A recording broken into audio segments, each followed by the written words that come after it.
Des fleuves d'eau vive couleront de son sein. Jean 7, 38. Les âmes attendent l'amour de Christ. Nous en parlons et disons « Oh, je vous aime », mais combien froid et loin de la réalité est notre amour. Il nous faut l'amour qui, spontanément et inconsciemment, fera que nous nous dépensions pour les autres. Le monde en a besoin. Nous sommes semblables à des vases d'albâtre avec le parfum à l'intérieur. Ces vases ont besoin d'être brisés. Prenons comme exemple deux verres d'eau. Ils peuvent bien être transparents. Vous les placez ensemble. Comme ils sont durs, quel bruit font-ils au moment où ils se touchent l'un l'autre? Supposons que nous les brisons et laissons l'eau des deux verres s'écouler ensemble. Il n'y a plus de bruit ni de dureté, mais de l'unité. Ainsi, quand Dieu nous élève vers lui, hors de notre moi étriqué, nous allons ensemble dans un seul esprit. Ah, si les enfants de Dieu vivaient cette vie bénie dans leur famille et dans le monde, combien les âmes seraient attirées vers notre glorieux Seigneur. L'important, c'est de reconnaître que chaque fois que les gens repoussent Christ, c'est généralement dû à quelque faute de notre part. Si les âmes autour de nous ne sont pas attirées vers lui, ce doit être à cause du vase, certainement pas du Christ vivant qui y habite. Si Jésus vivait là où nous vivons, les âmes ne seraient-elles pas touchées et attendries? Bien sûr qu'elles le seraient. C'est si évident. Donc, pourquoi Jésus ne devrait-il pas vivre où je vis puisqu'il est disposé à vivre en moi?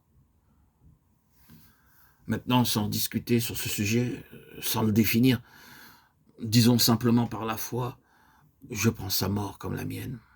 Et à chaque moment, disons, Seigneur, ta mort est ma mort, et ta vie est ma vie.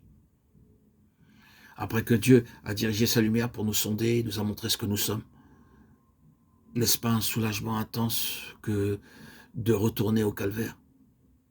Grâce à Dieu pour la mort de Christ. Dieu dit que je suis devenu une même plante avec lui dans sa mort, afin que comme Christ est ressuscité des morts, de même nous aussi, nous marchons en nouveauté de vie. Romains 6, 4. Quelle merveille! Christ est mort sur la croix pour nous donner la vie. Nous avons été trop occupés avec le côté de l'expiation en tant que règlement de compte, plutôt qu'avec la parole de Dieu qui nous dit que Christ devint malédiction pour nous. Oui, frères et sœurs en Christ, pour nous. Nous portons avec lui, nous, les maudits sur la croix. Galates 3,13. Que le Seigneur puisse nous emmener plus profondément dans la connaissance de sa croix, afin qu'il y ait plus de place pour la manifestation de sa vie, dans nos vies, dans notre quotidien. Que nous puissions approfondir la signification de la croix. Seigneur, ta mort est ma mort et ta vie est ma vie. Sera-ce la réponse à tout ce qui nous a été dévoilé de si terrible sur nous-mêmes? C'est comme une corde qui nous est tendue alors que nous désespérons de nous-mêmes. Une puissance qui nous élèvera en union avec Christ. Sa lumière et son amour couleront à flot à travers nous de jour en jour, et nous porterons les marques de notre Seigneur crucifié. Nous n'aspirerons à aucune grande expérience, mais nous nous contenterons de marcher avec l'Esprit de Christ crucifié, se manifestant par nous. Dans notre foyer, nous cesserons de discuter sur beaucoup de choses et apprendrons silencieusement à marcher et à vivre avec celui qui devint le serviteur de tous. Frères et sœurs en Christ, bien-aimés, prenez du temps pour vous isoler, parler à Dieu. Demandez-lui de vous révéler la signification de la croix.